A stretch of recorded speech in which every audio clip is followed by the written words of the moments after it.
That's not good. Well, as you can probably tell, George has gone down on one side, the suspension has let go. I came out to the car this time last week and it had a very slow weep from the rear suspension pipes after having a look underneath. And it just gradually leaked out during the course of a week. I'm lucky in some ways that it's not come flooding out because the pipes are under pressure. But yeah, a bit of a pain in the arse this, but to be expected with a car that's been sat for so long really. So for those of you who aren't up to date with the channel, this Allegro was sat in a barn for almost 4 decades unused, and it was on its bump stop sadly. Where it's been so close to the ground, it's just attracted moisture to those suspension pipes, and of course as I've pressurised the system, it's found the weak spot. I had already attempted to try and preserve them by putting some stone chip on there, but of course with the car under pressure, there's about 400 psi in each pipe. It's just found the weakest spot, and of course a little pinhole has sadly emerged and it's now leaking fluid. So I've already spoke to Ian and Dawn Kennedy, who run the suspension rebuild service. They're going to be coming down early next year to sort the car's suspension out. In the meantime, I've got a few other little menial tasks I can do to the car, like wax oiling, engine detailing. I've also got to do the front brakes. So while the weather's still dry and it's not too cold out there just yet, I'm going to crack on and get a few bits done. But first, a cup of tea. So, it did occur to me last week that I could actually possibly seal the pipes in situ. I bought some JB Weld, which is a 2-part adhesive rated to several thousand psi.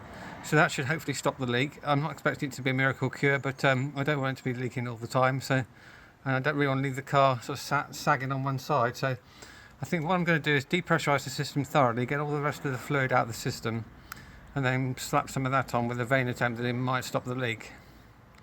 Let's see how this goes. Right, so what I'm doing first is just attaching the Hydralastic pump.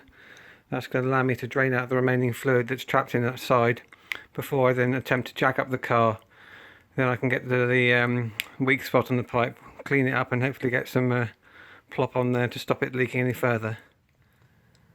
Well, I don't know if you can see, but even with the leak that's on the rear pipe, there's still pressure in the system, so this is now hooked up to the car. But I'm now going to release the valve and let the fluid flow back into the chamber.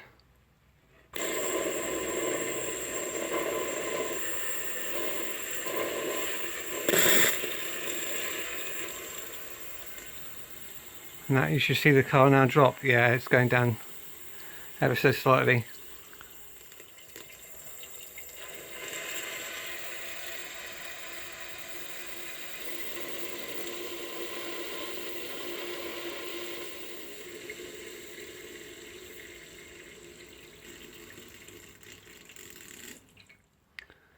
There we go, that's now depressurised, so there's no air left in the system.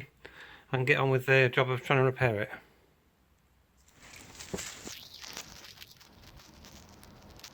There we go, that's the culprit. It's been collecting this catch can for the last week, but not too bad, but obviously I couldn't leave it like that, so now to try and clean that up.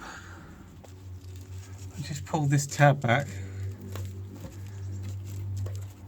That's what does it. These bits of rubber, they just trap moisture. So obviously it's not under pressure, because if that was under pressure it would be pissing out right now. So I'm going to try and stand that back the best I can and try and get it dry, and then I'll put some plop on there and let it cure. This may be the only thing I do today. Not sure you can see that, but it must have been the tiniest of pinholes, because I've cleaned that surface up and I can only just see a little dimple where I think it might have been leaking from. Promise now I've cleaned it all up and it's not under pressure. I can't see where it's leaking from, but I suspect it's probably from up above the pipe from what we're looking at, because it was up against the clip. Like I said, it's not going to become a permanent fix because the car's going to have the pipes replaced in February anyway. So while the car's off the road for the winter, and oh, the light's going, Next job is to do the front brake hoses, so that's probably a job for next weekend. Brake pads, brake fitting kit and brake hoses. One last job to do today because work's had to grind to a halt because of the situation. I bought a battery charger, so I'm going to disconnect the... Actually, I can show you that.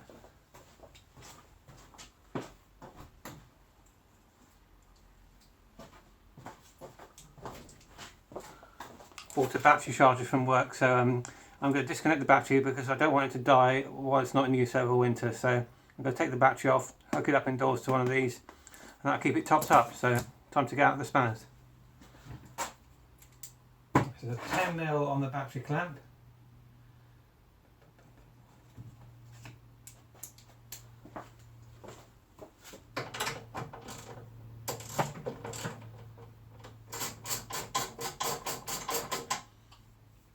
I realise this video is mostly my arse, but you have to put up with that for the moment.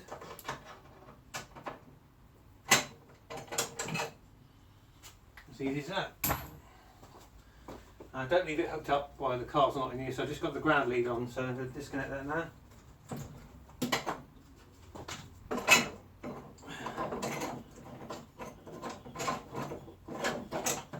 Why are you fighting me?